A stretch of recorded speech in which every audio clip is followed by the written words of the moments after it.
वहां पर नंद नंदन। आगे अब माखन चोरी प्रसंग। प्रथम दिन प्रातः एक ग्वालिन ने नंद भवन में प्रवेश किया कृष्ण दर्शन के लिए। उसने प्रत्याशा भरी आंखों से व्रजरानी की ओर देखा।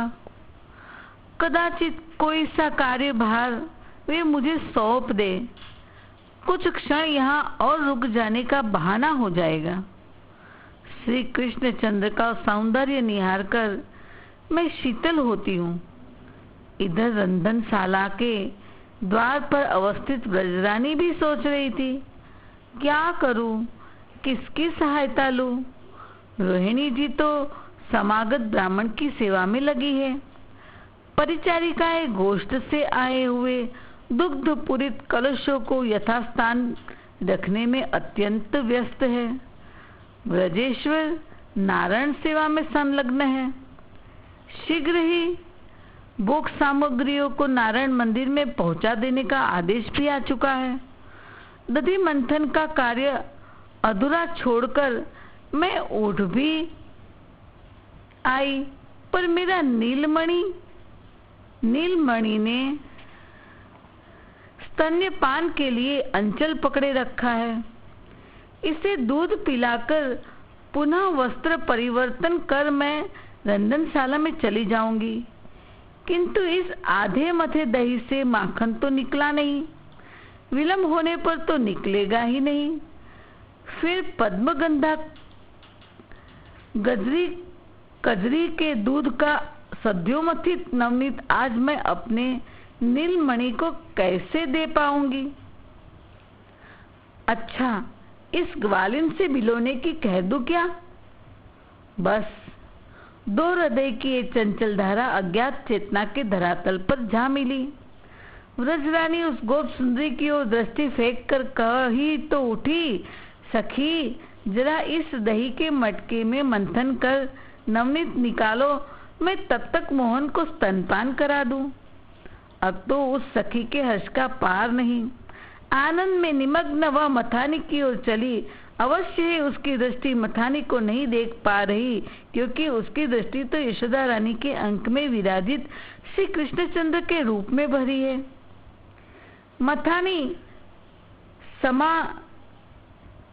मथानी में समाये इतना अवकाश नेत्रों में कहाँ।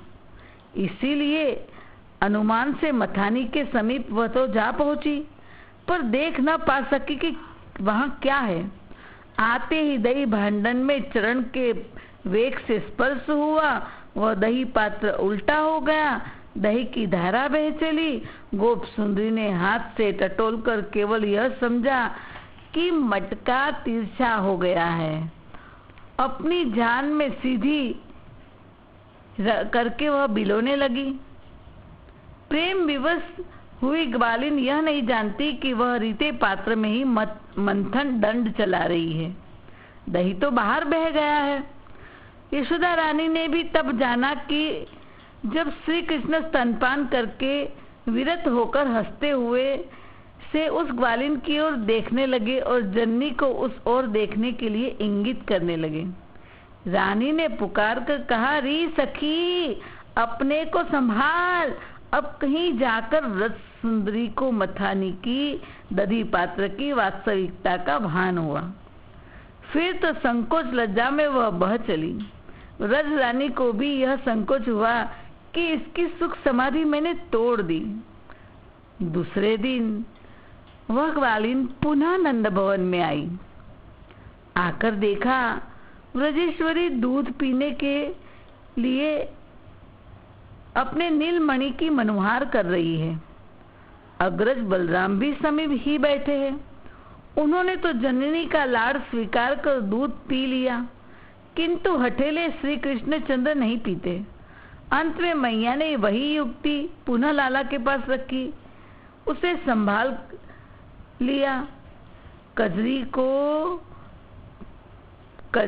को पय पीहू लाला, जासो तेरी बेनी बढ़े।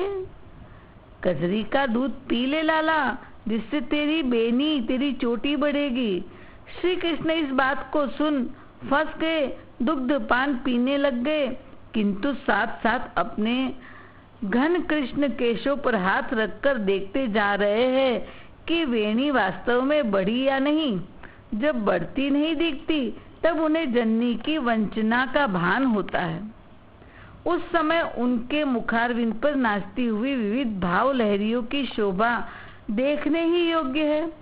पराजय का रोष, अब भविष्य में दुग्धपान से विरत होने की भावना, जननी के प्रति अविश्वास, सुधा की निवृत्ति, दुग्धपान जन्य स्वाभाविक तृप्ति, ये सब एक साथ उनके कमनीय मुख कमल पर व्यक्त हो रहा है। यशोदा हंसने लगी और वह ग्वालिन अपने को भूल गई। जननी से रूठे हुए श्री कृष्ण वहां से उठकर ग्वालिन के समीप आ गए। ग्वालिन का उनके शरीर से किंचित स्पर्श हो गया, फिर तो वह बाह्य ज्ञान शून्य हो गई।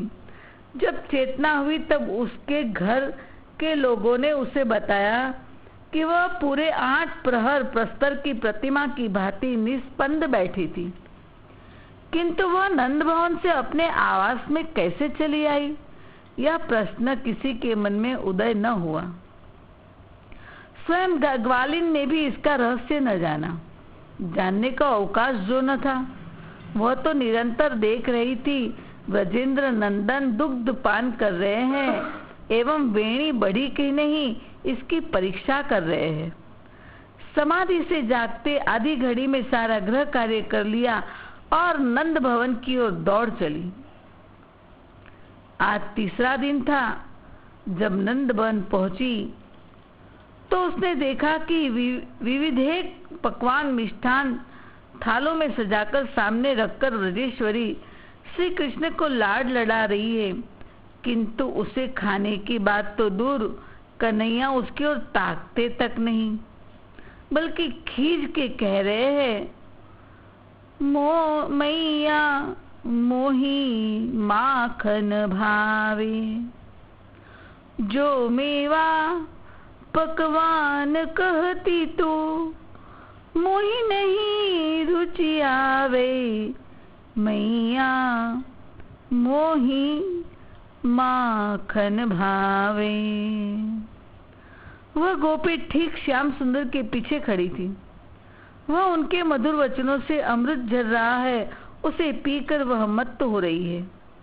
इस भाव दशा में उसके हृदय में सहसा एक वासना जग उठी। क्या श्री कृष्ण कभी मेरे घर चलेंगे?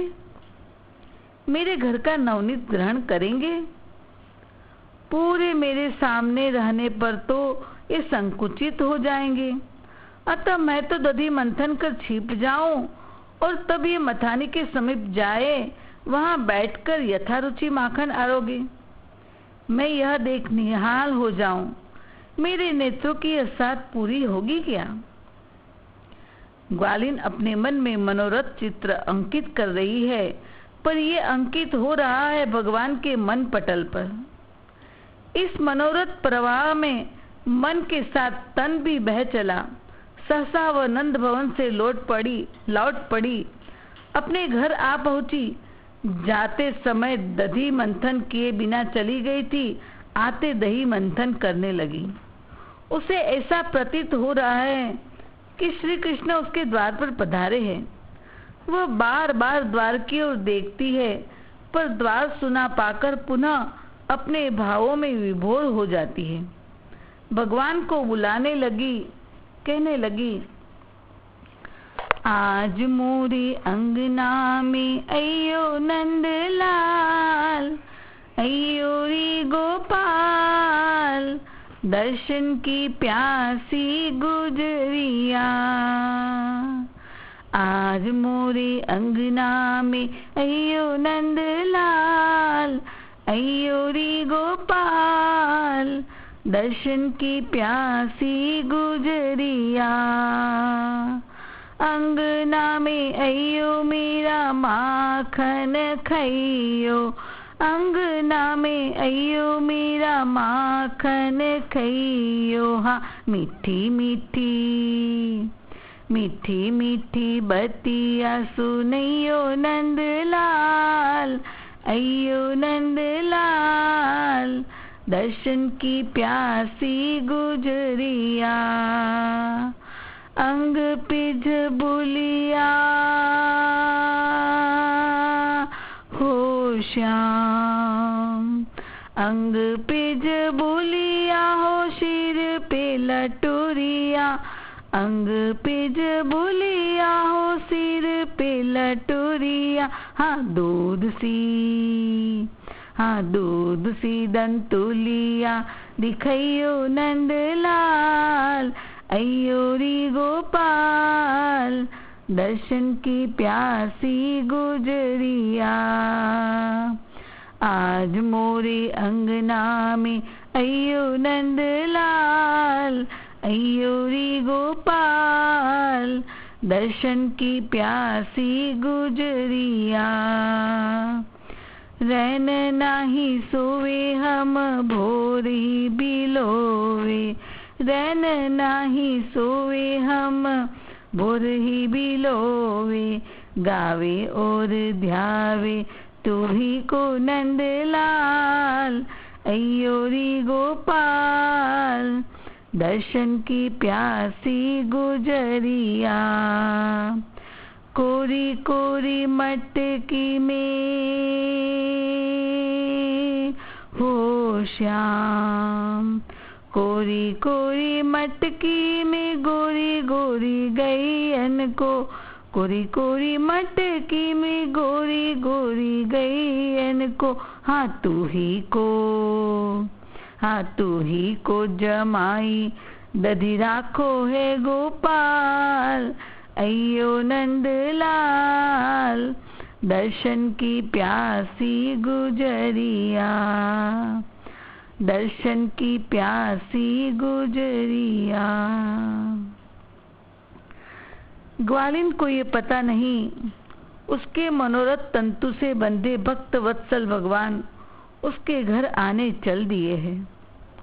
संग दाऊ सखा सब थे, मगर पथ में सब पीछे रह गए, भ्रांत होकर दूसरी ओर बढ़ गए। आज क्षण भर का विलंब उन्हें असह्य था। निर्बाध एकाकी कृष्ण ग्वालिन के द्वार पर आकर खड़े हो गए। ग्वालिन ने द्वार की ओर देखा, नंद नंदन तो मेरे द्वार पर खड़े हैं।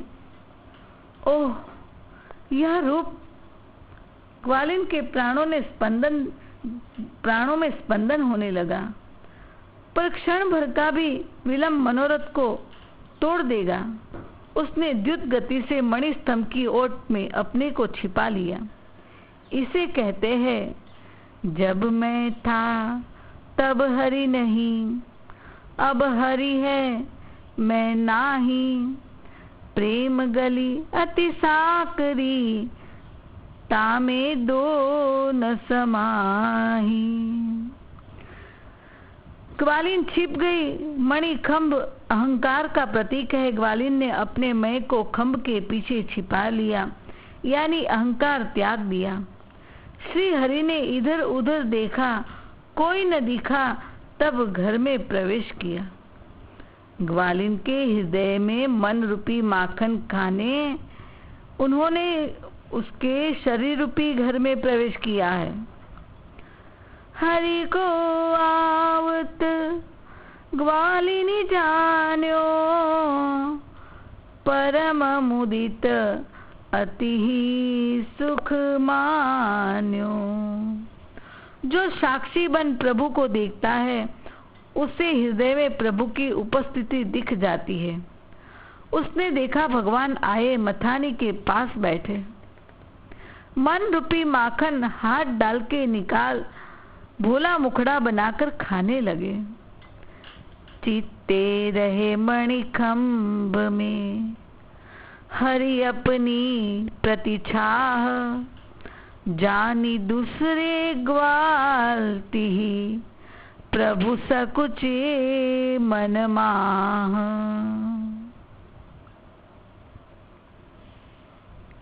ग्वालिन का तो रोम रोम पुलकित हो गया, हृदय के तार झंझना उठे, चित्त आनंद के अतिरेक से द्रवित हुआ, आंखों में आनंद अश्रु उभर आए। श्री कृष्ण अपनी प्रतिछाया को अन्य सखा समझ इशारे से बोले, आधा माखन तुम भी खा लो, हम तुम तो समान हैं। आज मैं प्रथम बार चोरी करने आया, तुम आ गए तो और आनंद हुआ। अब से रोज मेरे संग आना। यहाँ प्रभु को सखाओं की याद आ गई है, मगर ये चोरी वाली बात किसी को बताना नहीं। गोपी यह सुनकर हंसने लगी। भगवान उसकी हंसी देख गोलोक विहारी नित्य किशोर रूप धारण कर बोले,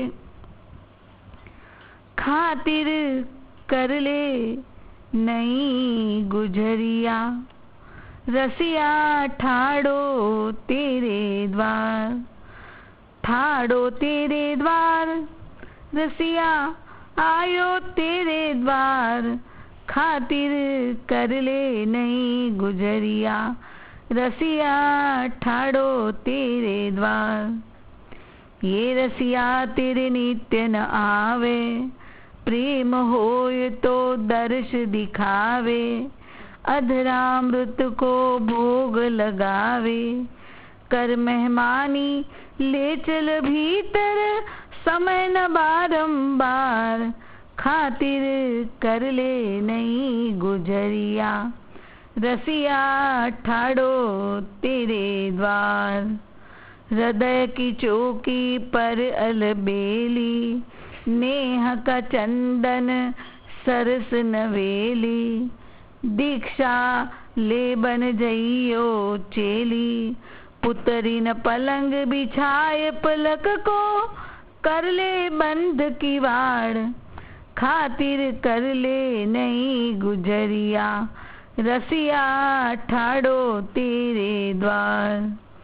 रसिया कहे सोई तू करियो, सास ननंद को डर मत करियो, माखन मुझको रोज तू दइयो, कर मेरा तू ध्यान, सखिए जीवन है दिन चार, खातिर कर ले नई गुजरिया, रसिया आयो तेरे द्वार। घर से तोड़ नेह की डोरी, जमुना पार उतर चल गोरी, निधरक खेला करियो होली, बनेगी तेरी मेरी जोड़ी, श्याम रंग चढ़ जाए जा दिन तेरो, है जाए बेड़ो पार, खातिर कर ले नई गुजरिया, रसिया आयो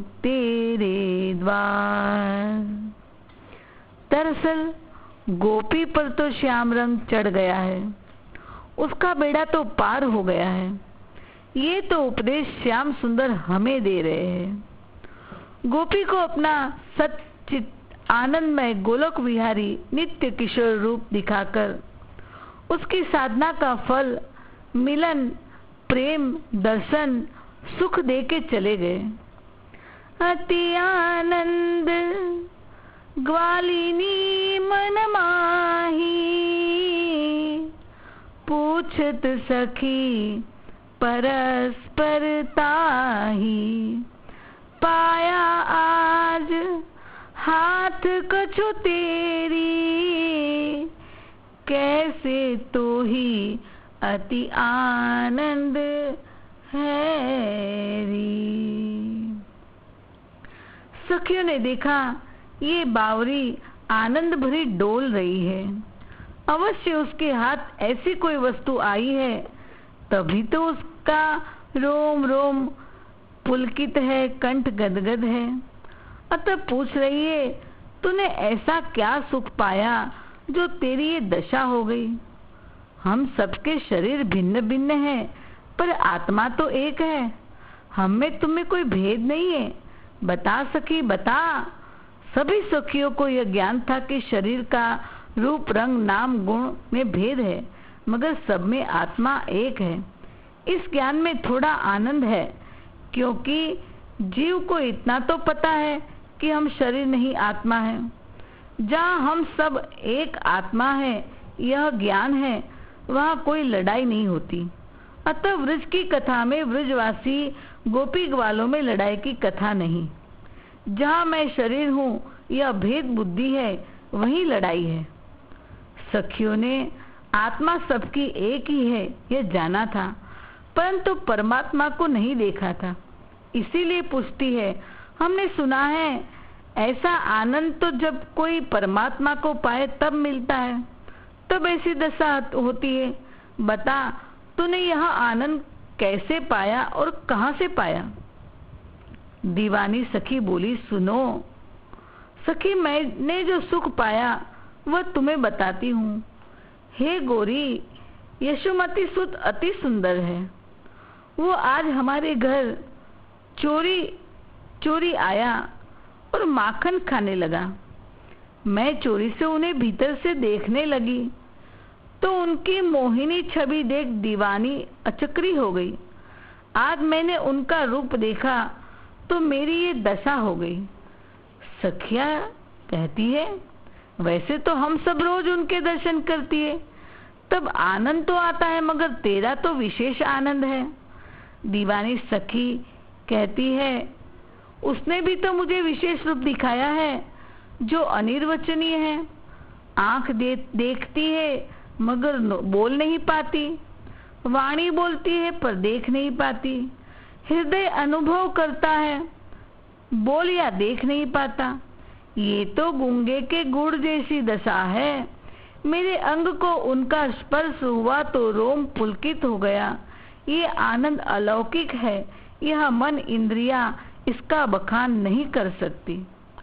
सखिया श्री हरि का दुर्लभ चरित्र सुन दीवानी हुई। सब सोचने लगी, अफसोस करने लगी कि हम श्री हरि का ये चरित्र देख नहीं पाए। हम उसका वह विशेष रूप कब देखेगी, कब हम सब पर कृपा होगी।